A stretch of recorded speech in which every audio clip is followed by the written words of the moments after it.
ان مسجدوں کو کہا جاتا ہے کہ ان کے اندر تالے بند کرو، بلڈوزر سے ان مسجدوں کو گرا دو۔ ارے پاگل ہو، بے وقوف ہو، اگر تمہارے گردن کے اندر غلامی کا طوق پڑا ہوا تھا، تم غلام تھے انگریز کے، تمہارے اندر ہمت نہیں تھی کہ تم انگریز کے خلاف کچھ کہہ سکو، اگر آواز اٹھی ہے انہی مسجد اور انہی مدرسوں سے اٹھی ہے۔ آج لوگ نہیں جانتے انگریز نے اس مسجد کو جو اکبری بیگم شاہ جہان کی بیٹی کی بنائی ہوئی تھی، ان کی تحریک کے خلاف اس کو تہس نہس کر دیا، دفن کر دیا۔ وہ پارک ہے، ایڈورڈ پارک اس کا نام تھا، آج سبھاش اس کا نام ہے، دنیا نہیں جانتی۔ نہایت توجہ کے ساتھ حضرت اقدس صدر جمعیت علماء ہند جانشین شیخ الاسلام، ہم سب کے دلوں کی دھڑکن حضرت مولانا سید ارشد مدنی دامت برکاتہم، ان کا یہ کرم ہے، احسان ہے اس علاقے پر کہ حضرت نے ہمیں تاریخ سے نوازا۔ اب دل کی گہرائیوں سے ہم حضرت کا شکر ادا کرتے ہیں اور امید کرتے ہیں کہ حضرت اپنے ناصحانہ کلمات سے ہمیں نوازیں گے، اور انشاءاللہ جو بھی ہدایت حضرت کی ہوگی یہ پورا مجمع اس پر عمل کرنے کے لیے تیار ہے۔ حضرت سے میری درخواست ہے کہ حضرت اپنے کلمات سے ہمیں محظوظ فرمائیں۔ علماء کرام اور قرب و جوار سے جلسے میں شریک ہونے والے معزز حاضرین، یہ جلسہ جمعیت علماء یو پی نے کوئی عمومی جلسہ نہیں بلایا، اس کے لیے یو پی کے مشرقی اضلاع میں اس جگہ کو منتخب کیا گیا ہے تاکہ یو پی کے اندر مدارس پر گورنمنٹ کی طرف سے جو طرح طرح کے نوٹس آ رہے ہیں، مدرسوں کو بند کیا جا رہا ہے، مشرقی یو پی ہی میں ان اہل مدارس کو جمع کیا جائے اور اس سلسلے کے اندر کس طرح آگے بڑھا جائے اپنے مدارس کی حفاظت کے لیے، اس طریقہ کار سے انہیں آشنا بنایا جائے۔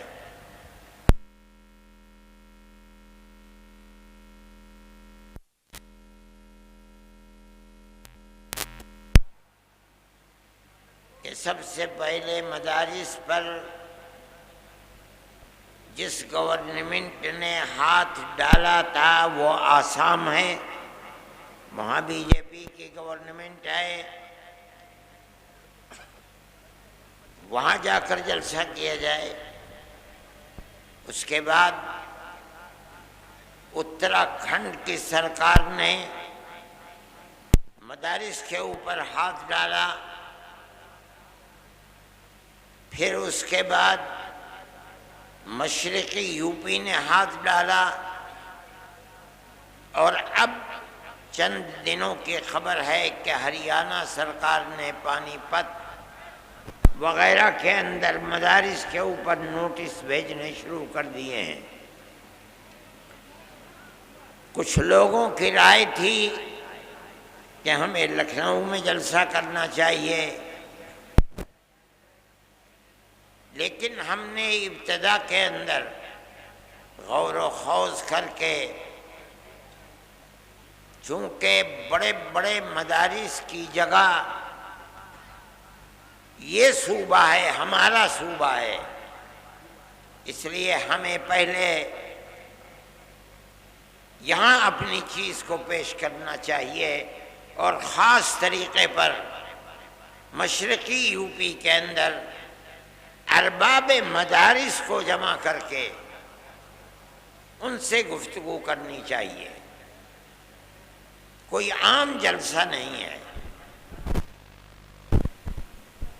ارباب مدارس پڑھے لکھے لوگ ہیں، آپ حضرات جانتے ہیں، اس لیے ہم آپ ہی سے گفتگو کرنا چاہتے ہیں، اور اس واسطے سے اپنی بات صوبائی گورنمنٹ بلکہ ہم مرکزی گورنمنٹ تک اپنی بات کو پہنچانا چاہتے ہیں۔ مدارس اسلامیہ صرف درسگاہیں نہیں ہیں۔ جو لوگ یہ سمجھتے ہیں کہ مدارس کا مقصد صرف کتابیں پڑھنا پڑھانا ہے، وہ غلط سمجھتے ہیں۔ میں آپ کے سامنے ایک مجمع ہے ہزاروں آدمیوں کا، یقیناً اس مجمع کے اندر وہ لوگ بھی ہوں گے جو میری اس آواز کو صوبائی اور مرکزی گورنمنٹ تک پہنچائیں گے۔ میں آپ سے یہ بات کہتا ہوں کہ مدارس کا کردار اس ملک کی جڑوں کے اندر گھسا ہوا ہے۔ اگر کوئی نہیں مانتا تو اس کا مطلب یہ ہے کہ وہ ملک کی تاریخ سے ناآشنا اور ناواقف ہے۔ میں آپ سے کہہ رہا ہوں، ہو سکتا ہے اس سے پہلے کسی نے نہ کہا ہو، یہ ہمت نہ کی ہو۔ اس ملک کے اندر جس میں 250 سال تک اس ملک کا ہندو، مسلمان، جین، بدھ، ہر آدمی کے گلے کے اندر انگریز کی غلامی کا طوق پڑا ہوا تھا۔ ہر آدمی غلام تھا۔ اگر کسی جگہ سے آزادی وطن کے لیے جہاد کی آواز نکلی ہے وہ مدرسہ ہے۔ سب سے پہلا آدمی 1803 کے اندر جس دن انگریز نے کہا کہ ملک بادشاہ کا اور جنتا اللہ کی، لیکن حکومت آج سے ایسٹ انڈیا کمپنی کی ہے، سب سے پہلی آواز اس بات کی کہ ملک غلام ہو گیا اور آزادی وطن کے لیے جہاد کرنا ہر مسلمان اور ہر ہندوستانی کا فرض ہے۔ ایک عالم دین کی آواز تھی جو حضرت شاہ ولی اللہ محدث دہلوی کے بیٹے اور ان کے بیٹوں میں سب سے زیادہ علم جن کے دماغ اور سینے کے اندر پیوستہ شاہ عبدالعزیز صاحب محدث دہلوی، ایک مدرسے کے اندر دلی میں جس کو لوگ ان کے دادا کے نام پر رحیمیہ مدرسہ کہتے ہیں، آج بھی وہ کلا محل کے اندر اس مدرسے کی باقیات موجود ہیں۔ اس مدرسے سے آواز نکلی تھی کہ ملک غلام ہو گیا، ہندو غلام ہے، مسلمان غلام ہے، اکثریت غلام ہے، اقلیت غلام ہے، ہمیں جہاد آزادی کرنا ہمارا مذہبی فریضہ ہے۔ مدرسے کا یہ کردار ہے۔ اس مدرسے کو لٹوا دیا گیا، نام و نشان مٹ گئے،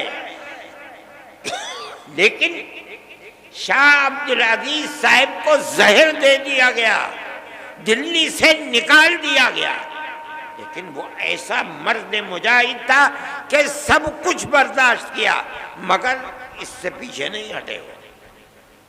یہ ایک مدرسے سے نکلنے والی آزاد تھی۔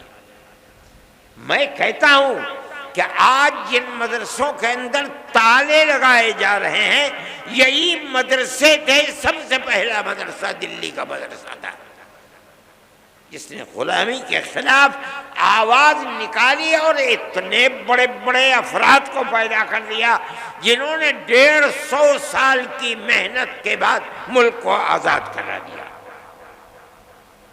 میں کہتا ہوں میری سمجھ میں نہیں آتی، آج ان مدرسوں کو یہ کہا جائے کہ یہ دہشت گردی کا اڈا ہے، جو پڑھایا جا رہا ہے وہ دہشت گردی پڑھائی جا رہی ہے، اس کا مطلب ہے کہ وہ ایسے جاہل اور بے وقوف ہیں کہ انہیں ملک کی تاریخ کا کچھ پتہ نہیں ہے۔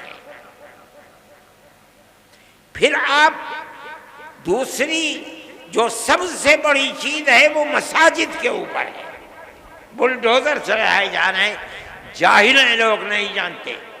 حضرت شاہ عبدالعزیز صاحب نے مرکز مسجد کو بنایا تھا، اور ایک اپنے خاندان کے شاہ اسماعیل شہید اور ایک آپ کے قریب رائے بریلی کے حضرت مولانا علی میاں صاحب رحمۃ اللہ علیہ کے آباء و اجداد میں جو ان سے متعلق تھے شاہ عبدالعزیز سے، ان دونوں کو جہاد آزادی وطن کے لیے کھڑا کیا، لوگ نہیں جانتے۔ اور مرکز ایک مسجد کو بنایا دلی کے اندر، اس کا نام تھا اکبری مسجد، جس کو شاہ جہان کی بیٹی اکبری بیگم نے اس مسجد کو تعمیر کیا تھا۔ اس مسجد کو سید اسماعیل شہید رحمۃ اللہ علیہ کی تحریک کے لیے مرکز بنایا گیا، وہ تحریک یہیں سے چلی ہے۔ ان مسجدوں کو کہا جاتا ہے کہ ان کے اندر تالے بند کرو، بلڈوزر سے ان مسجدوں کو گرا دو۔ ارے پاگل ہو، بے وقوف ہو، اگر تمہارے گردن کے اندر غلامی کا طوق پڑا ہوا تھا، تم غلام تھے انگریز کے، تمہارے اندر ہمت نہیں تھی کہ تم انگریز کے خلاف کچھ کہہ سکو، اگر آواز اٹھی ہے انہی مسجد اور انہی مدرسوں سے اٹھی ہے۔ آج لوگ نہیں جانتے، انگریز نے اس مسجد کو جو اکبری بیگم شاہ جہان کی بیٹی کی بنائی ہوئی تھی، ان کی تحریک کے خلاف اس کو تہس نہس کر دیا، دفن کر دیا۔ وہ پارک ہے، ایڈورڈ پارک اس کا نام تھا، آج سبھاش اس کا نام ہے۔ دنیا نہیں جانتی جن مدرسوں کو اور مسجدوں کو تم بلڈوزر چلا کر برباد کر رہے ہو، یہی ملک کی آزادی اور غلامی سے نکالنے کی بنیادیں تھی، لوگ نہیں جانتے۔ میں یہ کہتا ہوں کہ کس بنیاد کے اوپر تم ان کی مخالفت کرتے ہو؟ یہی مدرسے تھے کہ اس کے بعد جب تم نے ان مدرسوں کو برباد کرا دیا، انگریز نے برباد کیا، تحریک اپنی جگہ پر رہی، ختم نہیں ہوئی۔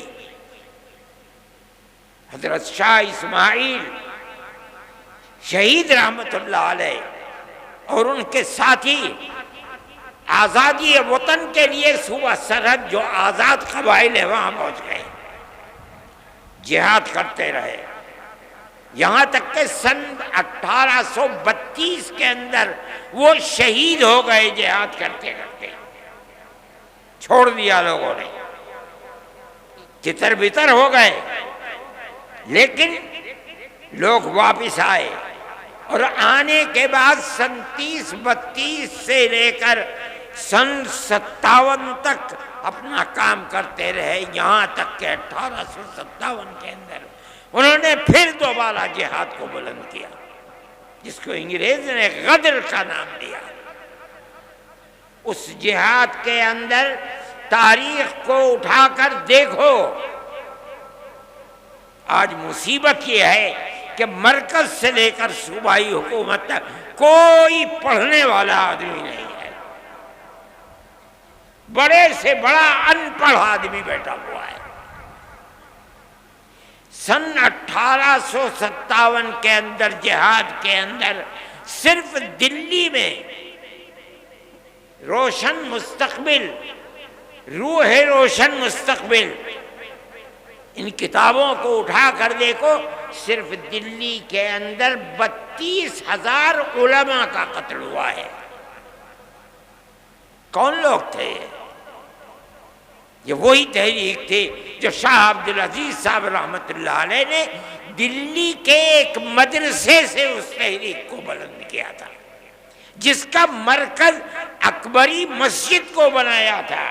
اس مسجد کی در و دیوار آج بھی اینٹیں دفن ہیں۔ ابھی 5-7 سال پہلے شعیب اقبال جو اسمبلی کے ممبر ہوا کرتے تھے، اتفاق سے وہ زمین کو کیوں کھودا نہیں معلوم، اس کے باقیات مل گئے، لیکن بی جے پی گورنمنٹ نے ان کو باقیات کو باقی نہیں رہنے دیا، اس کو پھر پاٹ کر کے زمین کے اندر دفن کر دیا گیا۔ وہ ایک تاریخ تھی۔ یہ مسجدیں اور یہ مدرسے اسی تاریخ کے نمونے ہیں۔ کوئی ہے مائی کا لال بتائے وہ کون سی جگہیں ہیں جہاں سے آزادی وطن اور غلامی کی زنجیر کو نکال کر پھینکنے کے لیے مرکز بنائیں؟ کوئی بتا سکتا ہے؟ میں مسلمان ہوں، میں کہہ رہا ہوں، علل اعلان کہہ رہا ہوں، تاریخ کی کتابوں کو پڑھو، اگر غلط کہہ رہا ہوں بتاؤ غلط ہے۔ کیوں مدرسوں کے پیچھے پڑے ہوئے ہو؟ ہمارا تعلق کوئی سیاست سے نہیں ہے۔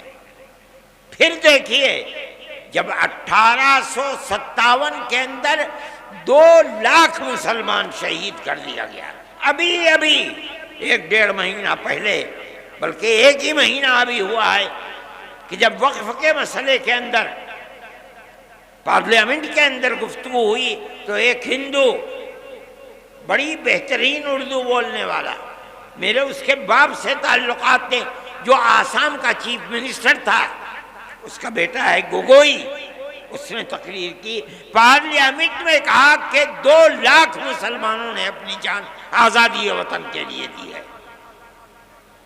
ان لوگوں کے نام لیے جنہوں نے آزادی وطن کے لیے اپنی جان کو قربان کیا ہے، اور یہ ایک حقیقت ہے۔ نتیجہ کیا ہوا اس کا؟ ملک آزاد ہوا۔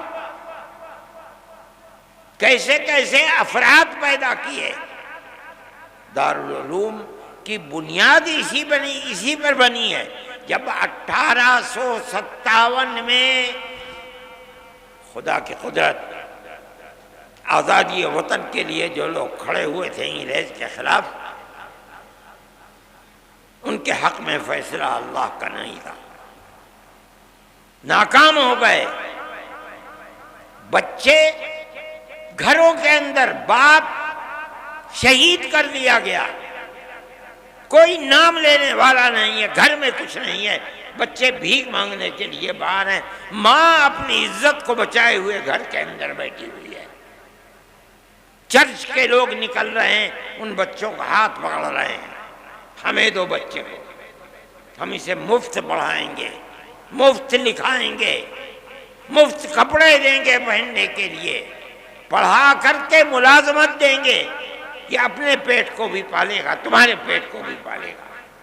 اس صورتحال کو جب عام معافی کا اعلان ہوا اور ان مدرسوں کا بنیادی کردار رکھنے والے حضرت نانوتوی اور حضرت گنگوہی اور ان کی جماعت نے دیکھا تو بیٹھ کر میں مدرسوں کے بنانے کا فیصلہ کیا، اور ٹھیک 9 سال کے بعد سن 1866 کے اندر دارالعلوم کی بنیاد ڈال دی۔ اس بنیاد کے بعد سب سے پہلی شخصیت جو سامنے آئی ہے وہ حضرت شیخ الہند رحمۃ اللہ علیہ کی شخصیت کہی جاتی ہے۔ ان کے شاگردوں کے شاگرد یہ لوگ ایسے تھے کہ جن کے رگو پے کے اندر خون تھا، اور وہ خون آزادی وطن کا تھا۔ وہاں سے پھر آزادی کی تحریک، چین سے نہیں بیٹھے، 2 مرتبہ شکست ہوئی۔ ایک مرتبہ تو وہ شکست ہوئی جس کے اندر شاہ عبد العزیز صاحب کے 2 شاگرد تھے، اور ایک مرتبہ 1857 کی شکست۔ اس کے بعد انہوں نے دارالعلوم دیوبند کی بنیاد ڈالی۔ کس لیے؟ حضرت شیخ الہند رحمۃ اللہ علیہ فرمایا کرتے تھے کہ حضرت الاستاد حضرت نانوتوی رحمۃ اللہ علیہ نے جس لیے دارالعلوم کی بنیاد رکھے میں اسے جانتا ہوں. صرف کتابوں کا پڑھانا نہیں تھا بلکہ غلامی کی زنجیروں کو توڑ کر پوری قوم ہندو مسلم کی قوم کو زندہ و آزادی کے ساتھ ملک میں جینے کا حق دلانا تھا. یہی بنیاد تھی کہ وہ تنہا نہیں بیٹھے، انہوں نے اپنے شاگردوں کو لیا. دارالعلوم کی بنیاد جس مقصد کے لیے پڑی وہ یہ مقصد تھا. پھر ایک مدرسہ نہیں، اس مدرسے سے 50 سال کے اندر سن 66 سے لے کر تقریباً 80 سال کے اندر ہزاروں مدرسے ملک کے اندر بنا دیے گئے، یہاں تک کہ سن 47 کے اندر ملک آزاد ہو گیا. ان مدرسوں کی بنیاد کیا تھی؟ آزادی وطن بنیاد تھی. غلامی کی زنجیروں کو توڑنا تھا، یہی بنیاد تھی کہ حضرت شیخ الہند رحمۃ اللہ علیہ نے آخری سانس ملک کی آزادی کے لیے انہوں نے اور ان کے شاگردوں نے، مفتی کفایت اللہ صاحب شاہ جہاں پوری، حضرت مدنی، انور شاہ کشمیری، اور اس کے بعد ان کے شاگرد، یہاں تک کہ ملک سن 47 کے اندر آزاد ہو گیا. اور حضرت شیخ الہند رحمۃ اللہ علیہ کے اندر اللہ نے آزادی وطن کے لیے کتنی طاقت رکھی تھی اور کیسا جذبہ تھا، ایسے افراد دنیا کے اندر کم ملتے ہیں. حضرت جب واپس آئے مالٹا کی جیل سے سن 1919 کے اندر، بلکہ سن 1920 کے اندر، جمعیت علماء 19 میں قائم ہوئی اور 20 میں حضرت شیخ الہند مالٹا کی جیل سے ہندوستان واپس آئے ہیں.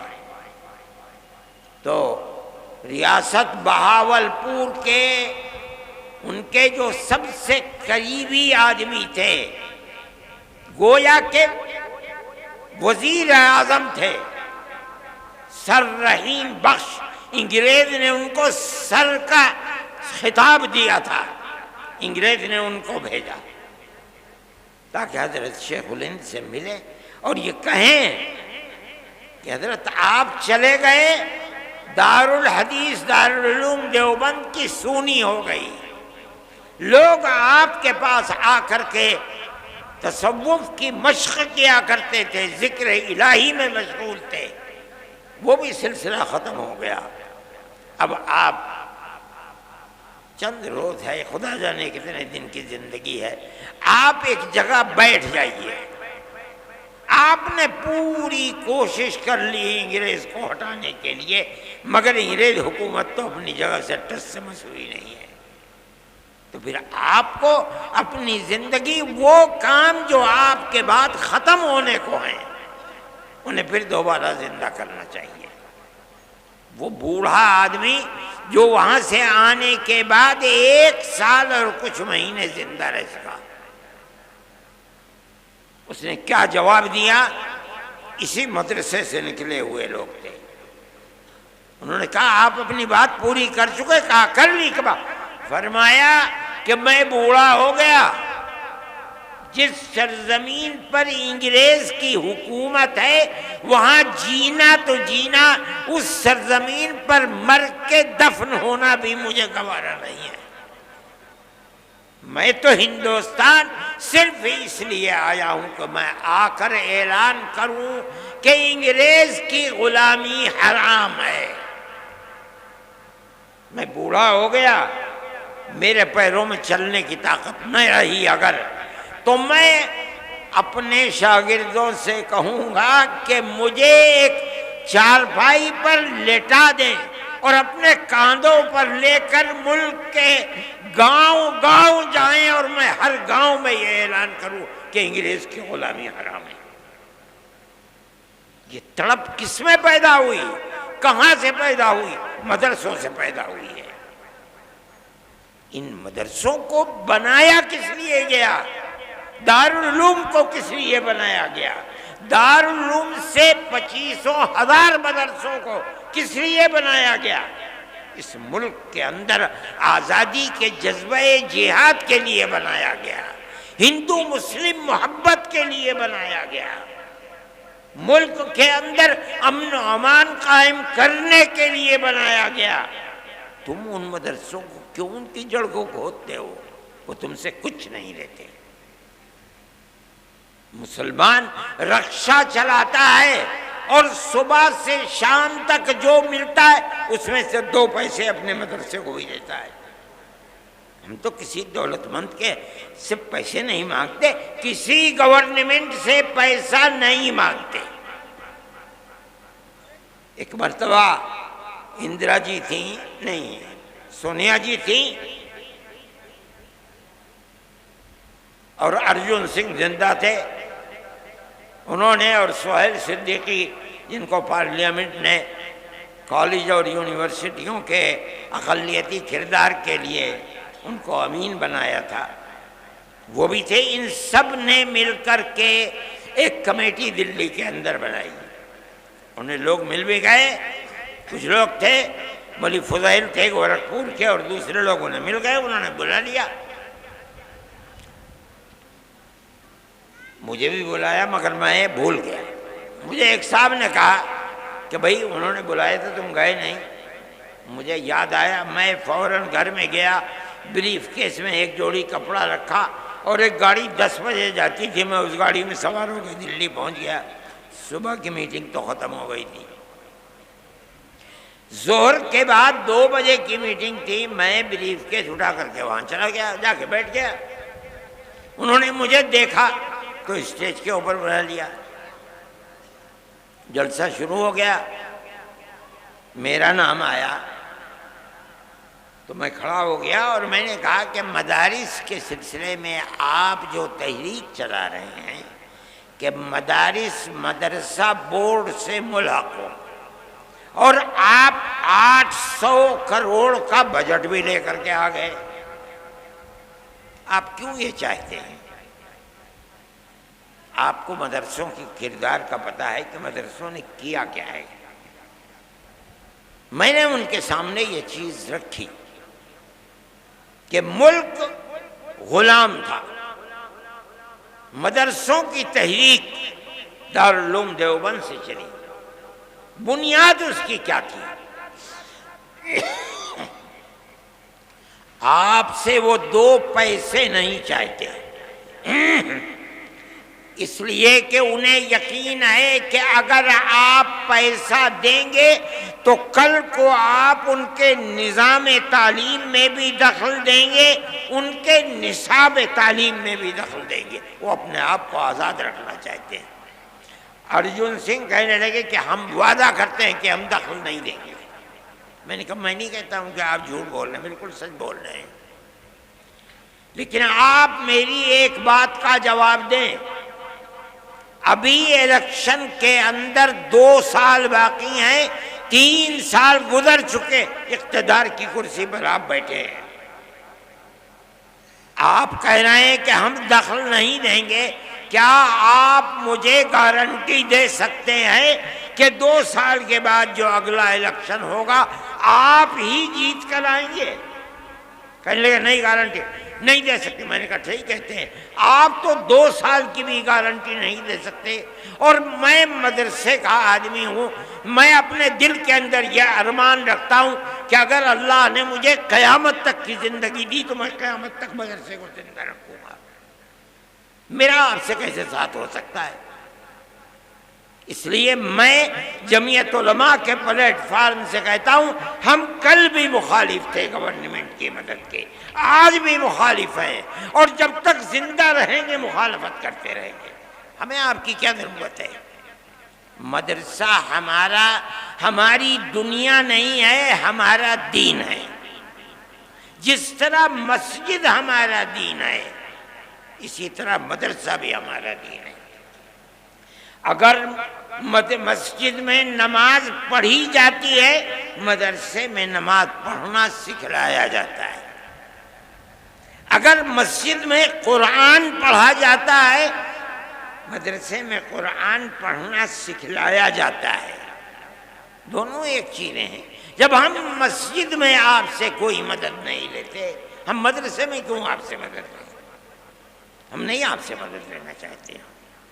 میں نے یہ بات کہی، میرے آدمی تھے وہاں بہت، لیکن صبح سے جو سن رہے تھے سب خاموش بیٹھے ہوئے تھے۔ میرے بعد ایک اور صاحب کھڑے ہوئے، پہلے تو انہوں نے یہ کہا کہ آپ نے مجھے وقت دیا اور ارشد کے بعد وقت دے دیا۔ میں نے کہا آپ مطمئن رہیں، آپ نے میری بات سنی ہے، میں آپ کی بات سنوں گا، کوئی میں نقد نہیں کروں گا، میرے اندر یہ ہمت ہے۔ انہوں نے بولنا شروع کیا۔ تھوڑی دیر کے بعد جیسے انہوں نے کہا کہ مدرسوں نے اپنے کردار کو ختم کر دیا، بس وہ تو سارے لوگ کھڑے ہو گئے اور نکالو اور مارو اور بھگا دو یہاں سے۔ میں نے سہیل صدیقی کے اوپر ہاتھ رکھا، میں نے کہا بھائی اچھا میں جا رہا ہوں، پکڑ لیا مجھے، خدا کے لیے مت جاؤ، اس مجمع کو ہم قابو میں نہیں کر پائیں گے۔ میں نے انہیں سمجھایا، وہ بیٹھ گئے۔ میں یہ بات کہتا ہوں کہ گورنمنٹ کی طرف سے کوئی بھی ایسی بات جو مدرسے اور مسجدوں کے اوپر کوئی زنجیر باندھنے کی چیز ہے، کیوں ہو رہا ہے؟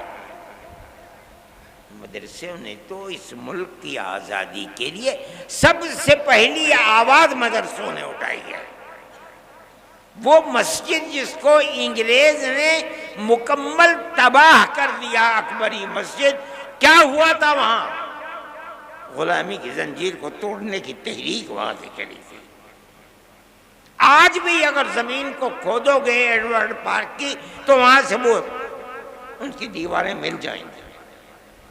آج انہی مسجدوں کے لیے یہ صورتحال چل رہی ہے، کیسے قابل قبول ہو سکتی ہے؟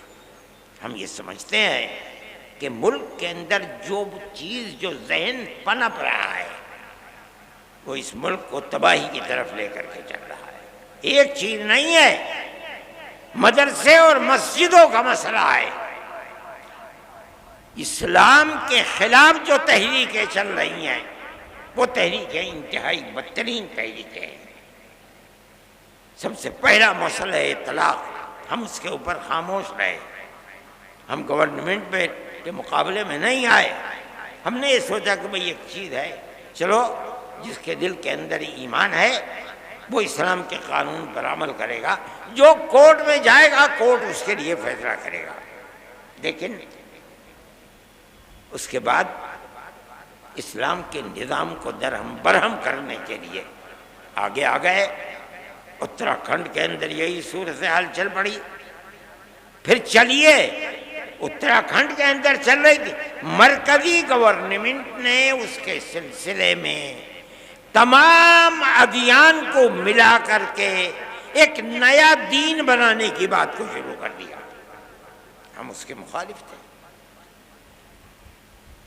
دستور کے اندر جو ہندوستان کا دستور ہے، جمعیت علماء، ہمارے اکابر شیخ الہند مولانا ابوالکلام آزاد، مولانا حفیظ الرحمان صاحب، جو لوگ پارلیمنٹ کے اندر گھسے ہوئے تھے، اور جمعیت علماء برابر جیسے جیسے آزادی وطن کی چیز سامنے آ رہی تھی ہمیشہ عہد لیتی چلتی تھی، ہم سے وعدہ کرو کہ ملک آزاد ہوگا، جو گورنمنٹ بنے گی، جو دستور بنے گا وہ سیکولر دستور ہوگا۔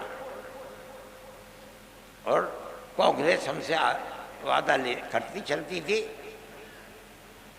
میرے پاس تحریریں موجود ہیں کہ جن کے اندر موتی لال نہرو، جواہر لال نہرو، گاندھی جی، کانگریس کی ورکنگ کمیٹیوں کی تجاویز ہیں۔ وہ کہتے ہیں کہ ہم یقین دیتے ہیں کہ مسلمانوں کا مذہب، مسلمانوں کے اوقاف، مسلمانوں کی مسجدیں، مسلمانوں کے امام باڑے، ان کی زبان، ان کا کلچر، ایک لمبی فہرست، ہر چیز محفوظ رہے گی۔ ملک آزاد ہو گیا۔ آزاد ہونے کے بعد ملک کا دستور بنا۔ ایسے لوگ تھے جو یہ کہتے تھے کہ ملک آزاد ہوا، لیکن مسلمانوں نے اسلام کے نام کے اوپر ایک ٹکڑا ملک کا لے لیا، اس لیے اب ملک کا دستور ہندو دستور ہوگا، انہوں نے لے لیا۔ جمعیت علماء تھی جو لے کر کے بیٹھ گئی۔ ہم نے ملک کو تقسیم نہیں کرایا، ہمارے اوپر جوتوں کے ہار ہمارے گلوں کے اندر پڑے، ہمیں مارا گیا، لیکن ہم نے جس چیز کو صحیح سمجھا تھا ملک کی تقسیم کی مخالفت کی۔ ہم پاکستان نہیں گئے، اگر ملک کی تقسیم پر دستخط کیے تم نے دستخط کیے، ہم نے دستخط نہیں کیے۔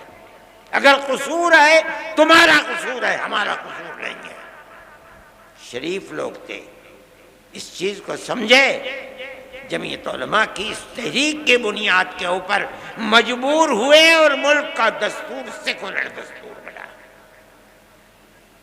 دفعہ 25، 26، 29 لا کر رکھی گئیں، جن کا حاصل یہ ہے کہ ملک کی ہر اقلیت کو، چاہے وہ زبانی اقلیت ہو چاہے مذہبی اقلیت ہو، اپنے مذہب کے مطابق اپنے ادارے بنانا، ادارے بنا کر چلانا، ہر چیز جائز ہے اور بلا کسی کھٹکے کے جائز ہے۔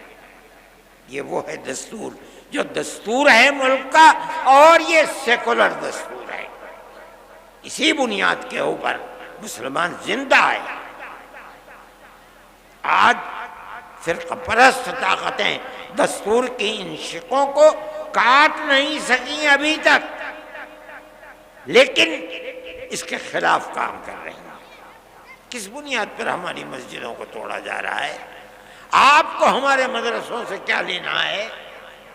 ہمارے مدرسے کے اندر پڑھنے والے کوئی احتجاج نہیں کرتے، بسوں کو آگ نہیں لگاتے، ریلوں کو آگ نہیں لگاتے، کوئی جھگڑا نہیں کرتے، امن و امان کے ساتھ زندگی گزارتے ہیں، پڑھتے ہیں اور اپنی زندگی کو گزارتے ہیں۔ آپ کے اوپر کیوں شاخ گزرتی ہے یہ بات؟ کیا آپ ملک کے امن و امان کو پسند نہیں کرتے؟ میرے بھائی، جمعیت علماء کا یہ دستور ہے، جمعیت علماء اس چیز کو لے کر چل رہی ہے۔ آپ حضرات کو اس کی طرف توجہ کرنی چاہیے۔ میں یہ کہتا ہوں کہ آپ کو دستور نے حق دیا ہے، ہم اس چیز کو لے کر جمعیت علماء کورٹ میں چلی گئی ہے، سپریم کورٹ کے اندر، ان حالات میں جبکہ حکومتوں کی بنیاد نفرت کی سیاست پر ہے۔ جمعیت علماء نہیں سمجھتی کہ کوئی اور راستہ ہے علاوہ اس کے کہ ہم سپریم کورٹ کے کنڈی کو کھٹکھٹائیں۔ ملک کے اندر ہر وہ قوم، ہر وہ اقلیت جس کے پاس راستے بند ہیں، راستہ نہیں ملتا، تو اور کوئی صورت اس کے سامنے نہیں ہے کہ وہ سپریم کورٹ کو جا کر کے اس کے دروازے کو کھٹکھٹائے۔ ہم اس کے دروازے کو کھٹکھٹاتے ہیں۔ آپ کو اندازہ نہیں ہوگا شاید، ہم 500 سے زائد افراد ہیں جن کے مقدمات کو supreme court, high court, lower court کے اندر لڑ رہے ہیں۔ ان مقدمات کے اندر ہمارا کروڑوں روپیہ خرچ ہوتا ہے سال میں، ہمارا کیا ہے؟ ہماری جیب سے توڑے جاتا ہے، اس ہاتھ سے لیتے ہیں اور اس ہاتھ سے خرچ کر دیتے ہیں۔ جمعیت علماء کا یہ کردار ہے، جمعیت علماء اس کے لیے کام کر رہی ہے۔ سپریم کورٹ کے سوا ہمیں کوئی چیز نظر نہیں آتی ہے۔ وقف کے سلسلے کے اندر ہم سپریم کورٹ میں گئے اور بڑے سے بڑا جو وکیل کپل سبل، جو ایک دن میں 5 منٹ کے لیے اگر کورٹ میں گئے 15 لاکھ روپے کی فیس رکھتے ہیں۔ ہم جاتے ہیں، ان کو پیش کرتے ہیں، انہوں نے 3.25 گھنٹے کھڑے ہو کر کے وقف کے مسئلے کے اوپر گفتگو کی ہے۔ سارے ہندوستان کیا ساری دنیا نے اس کو دیکھا ہے۔ جمعیت علماء کے وکیل تھے۔ ہوتا کیا ہے اس کو اللہ جانتا ہے۔ کل لیکن جمعیت علماء سپریم کورٹ میں جاتی ہے، ہم بھی جائیں گے سپریم کورٹ میں، ہر بنیاد کو لے کر کے جائیں گے، جہاں ہمیں راستے نظر نہیں آئیں گے ہم جائیں گے۔ لیکن ہم یہ بات کہتے ہیں کہ ملک کی ایک پرانی تاریخ ہے، آج سے نہیں 1400 سال سے ہماری تاریخ ہے اس ملک کے اندر۔ پہلے ملک کے اندر راجا اور رجواڑوں کی حکومت تھی، مسلمان زندہ تھا اور اپنے مذہب کے ساتھ اس ملک میں زندہ تھا، کیرلا سے لے کر سندھ تک زندہ تھا۔ اس کے بعد بابر آئے اور دوسری لوگ وسط ایشیا سے آئے اور انہوں نے حکومتیں کر لی، مسلمان اپنے مذہب کے ساتھ زندہ تھا۔ بہادر شاہ ظفر آخری بادشاہ تھے، چلے گئے، اس کے بعد انگریز کی حکومت، مگر مسلمان اپنی آزادی مذہب کے ساتھ زندہ تھا۔ اس کے بعد یہ آئی حکومت، کانگریس کی حکومت کے اندر ایسا مسئلہ مسلمان کے ساتھ نہیں تھا، کانگریس کی حکومت ختم ہوئی، اب اس کے بعد یہ لگتا ہے کہ اس دستور کو بھی آگ لگا دی جائے گی اور مسلمان کو مذہب کے اعتبار سے نقصان پہنچایا جائے گا۔ میرے بھائی، ہم یہ سمجھتے ہیں کہ جب تک یہ دستور زندہ ہے آپ کو نہ کرنے کا کچھ حق ہے، اور ہم جائیں گے کورٹ میں، پہنچ گئے ہیں کورٹ کے اندر، فیصلہ کب آتا ہے کب نہیں ہوتا ہے ہمیں اس سے کوئی فکر نہیں۔ ہمارا ماننا یہ ہے کہ ملک کے اندر امن و امان رہ سکتا ہے تو اس کی صورت صرف یہی ہے کہ ملک کی ہر اقلیت اور اکثریت ایک دوسرے کے ساتھ مٹھی کی انگلیوں کی طرح سے جڑ کر رہے ہیں۔ جمعیت علماء اسی طرح زندہ رہتی ہے اور کام بھی اسی طریقے پر کرتی ہے، ہم اس چیز کو لے کر پہنچیں گے۔ لیکن میں یہ کہتا ہوں کہ یہ نظریہ دل میں پیدا کیوں ہوتا ہے کہ آپ مسلمان کو نقصان پہنچائیں اور اس کے مذہب سے بیگانہ کریں آپ؟ میں سمجھتا ہوں کہ یہ چیز ملک کے لیے غلط ہے اور سارے ملک کو تباہ کر رہی ہے۔ آپ اقلیت اور اکثریت کے اندر گھسیں، ماحول کے اندر کاروبار کو دیکھیں، اقتصادیات کو دیکھیں، امن و امان کو دیکھیں، ہر اعتبار سے ملک تباہ اور برباد ہوتا چلا جا رہا ہے۔ کاروباری لوگ یہ بیٹھے ہوئے بنارس کے، میں صبح سے بات کر رہا ہوں، ہر آدمی یہی کرتا ہے کہ جم گیا ہے کاروبار، ایسا لگتا ہے جیسے مارکیٹ میں پیسے ہی نہیں ہیں۔ چند افراد ہیں جو سارے ملک کی دولت کے اوپر قبضہ کیے ہوئے ہیں، لیکن سارا ملک ان چند افراد سے تو نہیں چلتا ہے۔ کیا بربادی ہے؟ میں کہتا ہوں گورنمنٹ جسے امن و امان قائم کرنا چاہیے، بھائی چارگی کو بڑھانا چاہیے، ہندو مسلم اتحاد کو پیدا کیا جائے، ہر ایک کو مذہبی دستور کی آزادی دی جائے، آپ نے اس کو آگ لگانا شروع کیا ہے، ملک تباہی اور بربادی کی طرف چل رہا ہے۔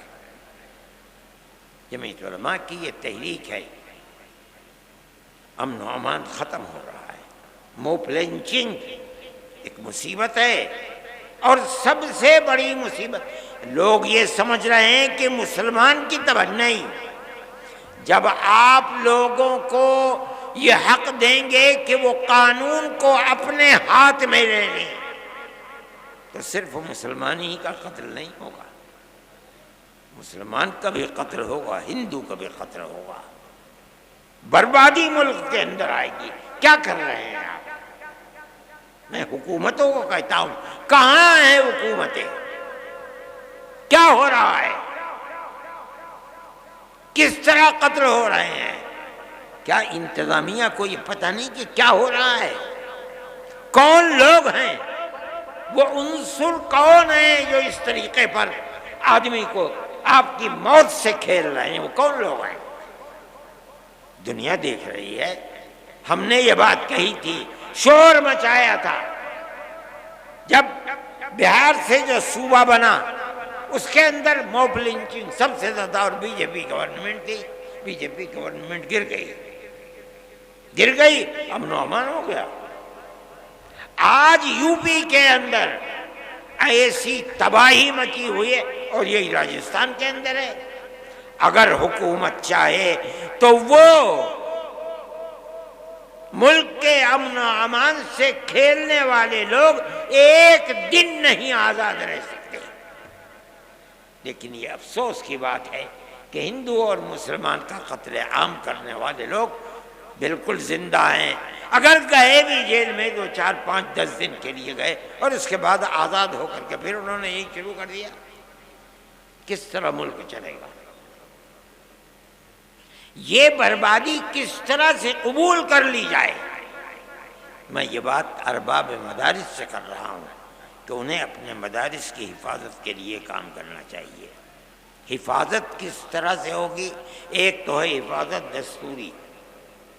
دستوری حفاظت کا مطلب یہ ہے کہ جو دستور کے اندر دفعات ہیں اور دستور نے جو آپ کو اختیار دیا ہے, آپ اس دستور کے دیے ہوئے اختیار کو استعمال کریں. بہت اچھی بات ہے. لیکن اگر میں اپنے مکان کو دبی بنا سکتا ہوں جب زمین میری ہو, اگر میری زمین نہیں میں نہیں بنا پاؤں گا, تو آپ یاد رکھیے کہ مدرسے کو بھی آپ جب ہی بنا سکتے ہیں جب وہ زمین مدرسے کی ہو. آپ جب ہی بنا سکتے ہیں جب کسی دوسرے کی زمین پر آپ نے قبضہ کر کے اپنا مکان نہ بنایا ہو. تو آپ مدرسہ کیسے بنا دیں گے؟ مسجد کیسے بنا دیں گے؟ نہیں ہو سکتا ہے. دوسری بات, آپ جب ہی بنا سکتے ہیں جب آپ نے میونسپلٹی سے, کارپوریشن سے, ضلع انتظامیہ سے اپنی زمین ثابت کر کے اس زمین کا نقشہ منظور کرایا. اگر نہیں ہے آپ اسے نہیں بنا سکتے. یہ ایک مصیبت ہے, اور میں سمجھتا ہوں کہ یہ بھائی چارگی تھی. بے شمار جگہیں ایسی ہیں کہ اگر اکثریت وہاں مندر بنانا چاہتی ہے کسی اجازت کی ضرورت نہیں. مسلمان اگر مسجد بنانا چاہتا ہے کسی اجازت کی ضرورت نہیں. میں دیوبند کو جانتا ہوں, کسی اجازت کی ضرورت نہیں تھی. لیکن بی جے پی گورنمنٹ کے اندر اور کہیں آئی نہ آئی, لیکن مسجد اور مدرسوں کے اوپر یہ آفت آ گئی.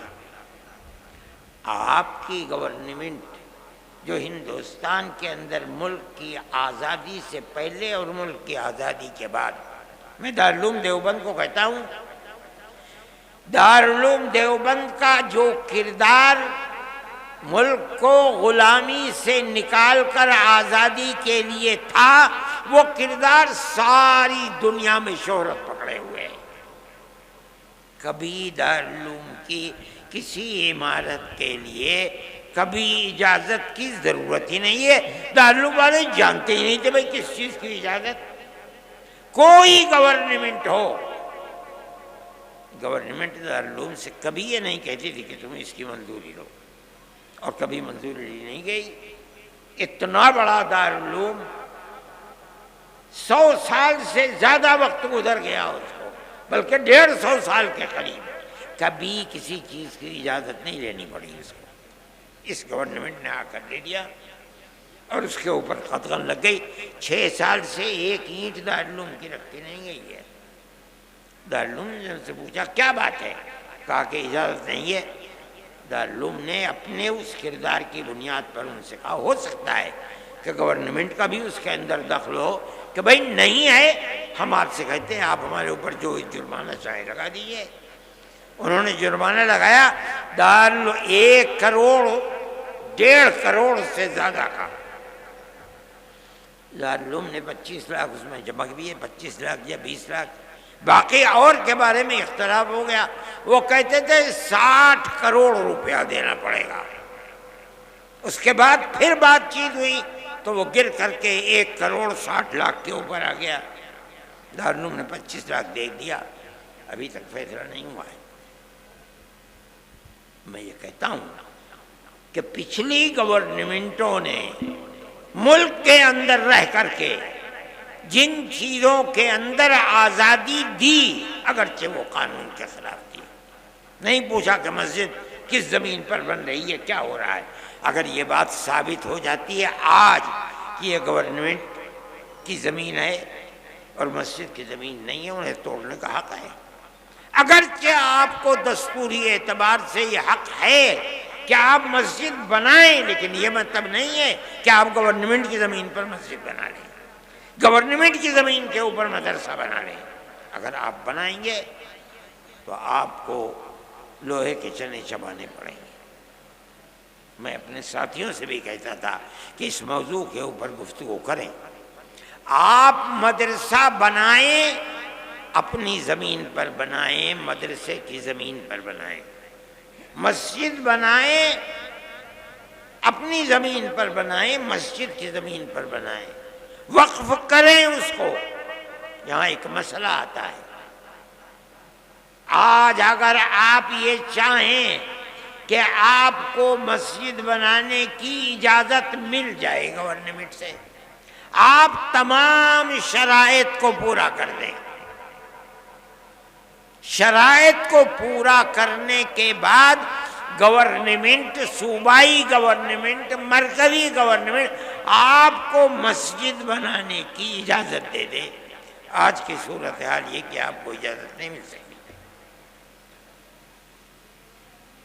پھر کیا کریں گے آپ مشترکہ مکان، پنچایت گھر، اس طریقے کا مکان بنانے کی اجازت لیں، اپنے پنچایت بھی کریں اور آپ اس کو مسجد کے طریقے پر بھی استعمال کریں۔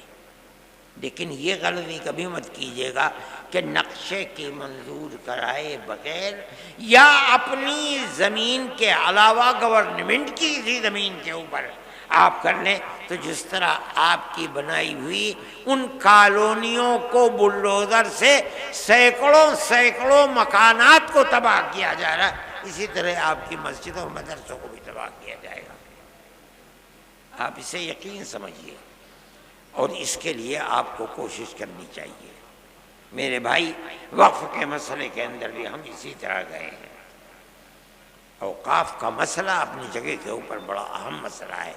ہماری لاکھوں ایکڑ زمین ہے ملک کے اندر، جو اوقاف کی زمینیں ہیں، یہ وقف با یوزر استعمال کی ہوئی زمین کو اگر اس کے پاس کاغذات وقف کے نہیں ہیں، علامتیں وقف کی ہیں، آپ اسے قبول کر لیں۔ یہ جمعیت علماء کے اکابر کا معاملہ تھا۔ ملک کی تقسیم کے بعد بے پناہ ایکڑ زمین اوقاف کی تھی، ان لوگوں نے بیٹھ کر جو وقف سن 54 کے اندر قانون بنا، جواہر لال زندہ تھے، استعمال دلیل ہے اس بات کی کہ یہ وقف ہے، کوئی کاغذ نہیں ہے، 500 سال 600 سال پرانی مسجد ہے۔ آپ کے یہاں جونپور کے اندر کیسی بڑی بڑی مسجدیں، معلوم ہوتا ہے قلعے ہیں، 400 سال 500 سال پرانی مسجدیں ہیں، کسی کاغذ کی کوئی کاغذ ہے ہی نہیں اس کے اندر۔ علماء دیوبند، جمعیت علماء نے سن 54 میں قانون جواہر لال کے سامنے بنایا، اور یہی قانون چل رہا ہے اس وقت۔ انہوں نے آ کر کے اس قانون کے اندر ترمیم کرنی چاہیے۔ ہم اس کے خلاف ہیں۔ ہم گئے کورٹ کے اندر، سب سے پہلے جمعیت علماء ہند کورٹ کے اندر گئی، جو بہترین سے بہترین بڑے سے بڑا وکیل تھا، ہم نے اس وکیل کو پکڑا۔ اور میں یہ بات کہتا ہوں، وہ نہیں ہے یہاں، میں کبھی اگر گیا تو میں ان کا شکریہ بھی ادا کروں گا۔ وہ وکیل جو 15 لاکھ، مجھ سے صاحب کہہ رہے تھے کہ انہیں کچھ مشورہ لینا تھا، انہوں نے کہا میرے پاس تو وقت نہیں ہے، اگر آپ کو مشورہ لینا میں جا رہا ہوں فلاں صاحب کے پاس ملنے کے لیے، آپ گاڑی میں بیٹھ جائیے۔ گاڑی میں بیٹھ گئے، ایک جین صاحب ڈاکٹر ہیں دیوبند، وہ مجھے سنانے لگے کہ میرے خیال میں 5-7 منٹ لگے ہیں وہاں تک پہنچنے میں۔ انہوں نے مشورہ دے دیا اور ان سے پوچھ لیا کہ میں کیا پیش کروں، فرمایا 10 لاکھ روپے دے دو۔ 5-7 منٹ کی گفتگو میں کہا کہ میرا اسٹین ہوا، اس کو دے دو 10 لاکھ روپے، اور 10 لاکھ روپے انہوں نے دے دیے۔ جمعیت علماء کے ساتھ ان کا معاملہ یہ ہے کہ مٹھی میں دبا کر کے جو بھجوا دیتا ہوں، آج تک اس شخص نے کبھی یہ نہیں کہا کہ کیا دے رہے ہو، اٹھا کر کے جیب میں رکھ لیتے ہیں، اس لیے کہ وہ یہ سمجھتے ہیں کہ جمعیت علماء کا معاملہ اپنے لیے کچھ نہیں ہے، یہ تو صرف جنتا کے لیے ہے، ہم اسی کام کو کر رہے ہیں، وہ اس میں ہمارے ساتھ شریک ہیں۔ اس لیے میرے بھائی اپنے معاملات کو سمجھیے۔ جمعیت علماء آپ کے لیے معاون و مددگار ہے۔ ہم ہر لمحے کے اوپر مدارس کے مسئلے کے اندر بھی ہم کورٹ میں پہنچ گئے، لیکن کورٹ نے یہ کہا کہ یہ مسئلہ اتراکھنڈ کا ہے، اسے ہائی کورٹ میں جانا چاہیے۔ ہم نے کہا ٹھیک ہے دے دیجیے، لیکن میں کل بھی وکیل صاحب سے بات کر رہا تھا کہ اب سب سے پہلے آسام کے اندر مسئلہ آیا، دوسرے نمبر میں اتراکھنڈ کے اندر مدارس کا مسئلہ آیا، تیسرے درجے کے اندر یو پی کے اندر آ گیا، چوتھے درجے کے اندر ہریانہ میں آ گیا، کہاں کہاں ہائی کورٹ میں جائیں؟ آپ یہ بتائیے، بہتر سے بہتر سپریم کورٹ کے وکیلوں سے مشورہ کر کے کیا یہ اسباب کہ 4 صوبوں کے اندر مدرسوں کے پاس نوٹس آ رہے ہیں، کیا یہ سب مل کر کے سپریم کورٹ میں جا سکتے ہیں یا نہیں؟ اگر جا سکتے ہیں تو بتائیے ہمیں کیا کریں گے۔ انہوں نے کہا کہ میں 2-4 دن کے اندر اس سلسلے میں مشورہ کر کے آپ کو بتا دوں گا، جس دن یہ مشورہ آئے گا ہم اسی وقت سپریم کورٹ میں جائیں۔ مگر یاد رکھیے، ہمیں اگر راحت مل سکتی ہے تو دستوری حق کے اوپر مل سکتی ہے۔ اگر وہ مدرسے کی زمین مدرسے کی نہیں ہے اور نقشہ منظور کرایا ہوا نہیں ہے، آپ کو کوئی راحت نہیں ملے گی۔ اس بات کو آپ سمجھیں اور اسی طریقے کے اوپر لے کر چلیں۔ جمعیت علماء جو کر سکتی ہے ہم آپ کے ساتھ ہیں۔ جمعیت علماء کا یہ کردار ہے کہ امن و امان کے ساتھ چلیے، ملک میں امن و امان ہونا چاہیے، ملک میں پیار و محبت رہنا چاہیے، بغیر اس کے ملک نہیں چلے گا۔ ہم اس بات کو کہہ رہے ہیں، ببانگ دہل کہہ رہے ہیں۔ اگر گورنمنٹ کا کوئی کردار ایسا ہے جس کے اندر امن و امان ختم ہوتا ہے، اور آج کل بہت ہو رہا ہے، تو ملک اور حکومت سب کے لیے بربادی کا سبب ہے۔ آپ دیکھیے، میں انہی چیزوں کو سبب سمجھتا ہوں۔ آج سے 8-9 سال بلکہ 10 سال ہی ہو رہے ہیں تقریباً جب گورنمنٹ آئی ہے، کس قوت کے ساتھ آئی تھی، لگتا تھا سارا پارلیمنٹ بی جے پی کا ہے، لیکن 7-8 سال گزرے، اس وقت بی جے پی دلی کے اندر یعنی ملک کے اندر اس اقلیت میں ہے کہ اگر بیساکھی نہ ہو تو بی جے پی 2 گھنٹے بھی سرکار نہیں بنا سکتی۔ کیوں ہوا؟ اتنی بھاری اکثریت اتنی اقلیت میں کیسے تبدیل ہو گئی؟ ایک ہی سبب ہے کہ ملک کے اندر وہ بھائی چارگی جو ہزاروں سال سے ملک کی تاریخ تھی، آپ نے اس تاریخ کو آگ لگا دی۔ اس لیے ہر آدمی سوچتا ہے، اور آپ جتنا آگے بڑھ رہے ہیں اس نفرت کے اوپر پیر ٹیکتے ہوئے، آپ یقین مانیے کہ آنے والے دن اور بھی آپ کے لیے بربادی کا ہوگا۔ جمعیت علماء جب کبھی آواز اٹھاتی ہے اسے امن و امان اور حقیقت کے لیے اٹھاتی ہے۔ بابری مسجد کا مسئلہ تھا، جمعیت علماء تنہا وہ جماعت ہے جو ایودھیا سے لے کر کے سن 51 سے اور 70 70 سال تک مقدمہ لڑتی رہی ہے، کوئی نہیں ہے۔ جمعیت علماء تنہا ایک جماعت ہے۔ لوور کورٹ میں بھی ہم نے لڑا، پھر ہائی کورٹ میں تو بہت کم دن رہا، وہاں ہم نے لڑا، پھر وہی مقدمہ آؤٹ کر کے آ گیا، ہم سپریم کورٹ کے اندر لڑتے رہے۔ ہمارا مدعا یہ تھا کہ بابری مسجد اپنی جگہ پر ہے، اکھاڑا یہ کہتا تھا کہ نہیں اپنی جگہ پر نہیں ہے، یہ رام جنم بھومی ہے، یہاں مندر تھا، بابر نے اس مندر کو توڑا اور توڑ کر وہاں مسجد بنائی ہے۔ انہوں نے کہا کہ ہم اس کو کھودیں گے، ہم نے کہا کھود لو۔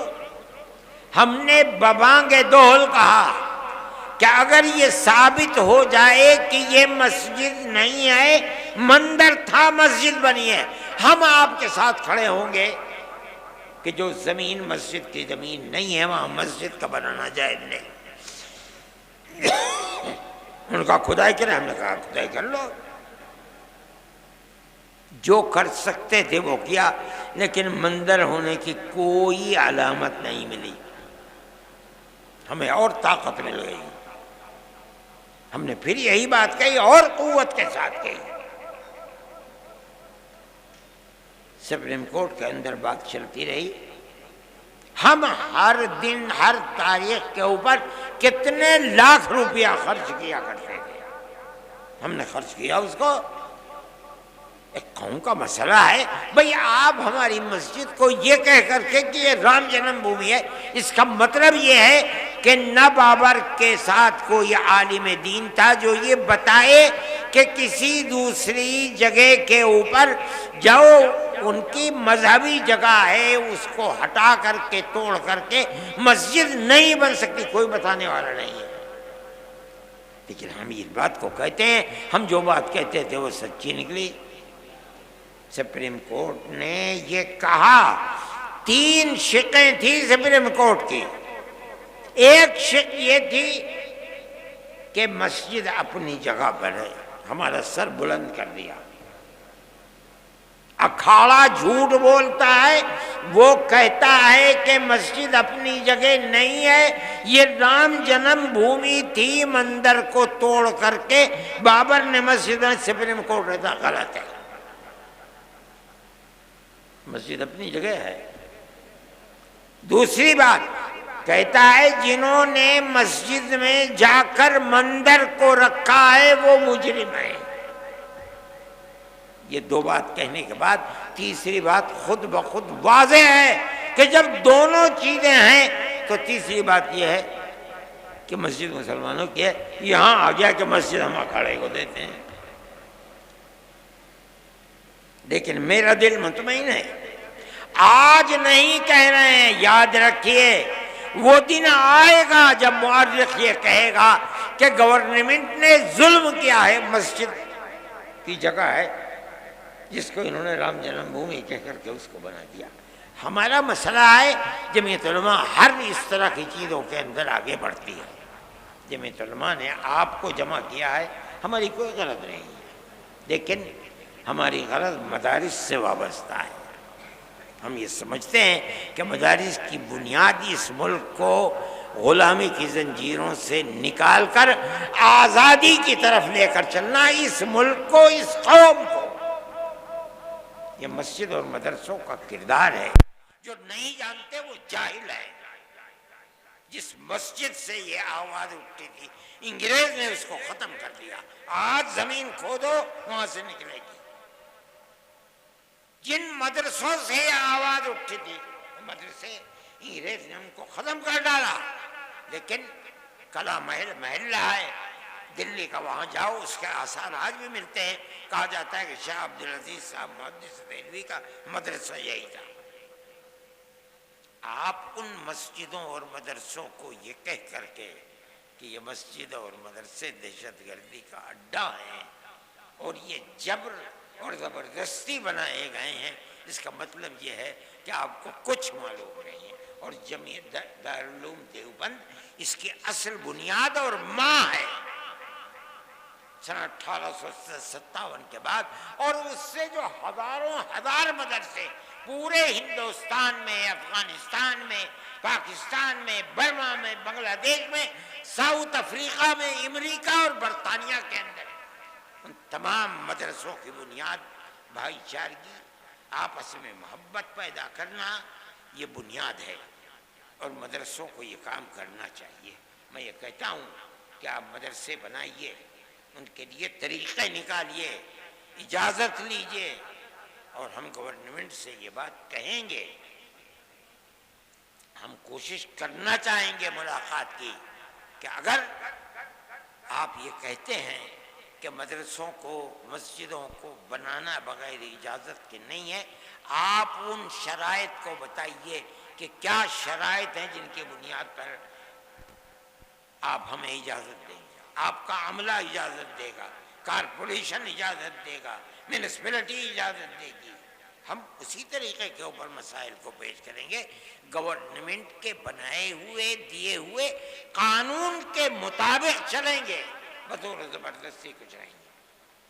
ہمیں توقع ہے کہ گورنمنٹ اس سلسلے میں ہمارے ساتھ معاملہ کرے گی اور صحیح طریقے کے اوپر ہمارے مسجد اور مدرسوں کے کام کو آگے بڑھائے گی۔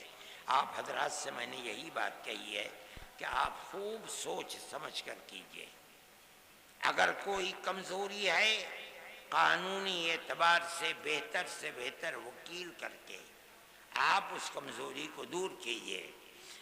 آمدنی کے اندر بالکل صاف اور ستھری آمدنی کے طریقے کو حساب بنائیے اور ہر سال اس کو آڈٹ کرائیے۔ اگر آپ یہ سب چیزیں کریں گے تو آپ اپنے مدرسوں کو زندہ رکھ سکیں گے، اور ہماری دعا یہ ہے کہ مدرسے بھی زندہ رہیں اور مسجدیں بھی زندہ رہیں۔ اللہ تعالی ہمارے اس ملک کے اندر پیار و محبت، جس طرح ہماری پرانی تاریخ ہے، اس پیار و محبت کو زندہ و جاوید رکھے۔ ہم اس پیار و محبت کو اس ملک کے اندر، ساری دنیا کے اندر ضروری سمجھتے ہیں، اس لیے کہ یہ مذہبی مسئلہ ہے۔ نبی کریم علیہ السلام نے دنیا کے اندر پیار و محبت کا پیغام دیا، اور اسلام اسی وجہ سے جنگل کی آگ کی طرح پھیلا ہے۔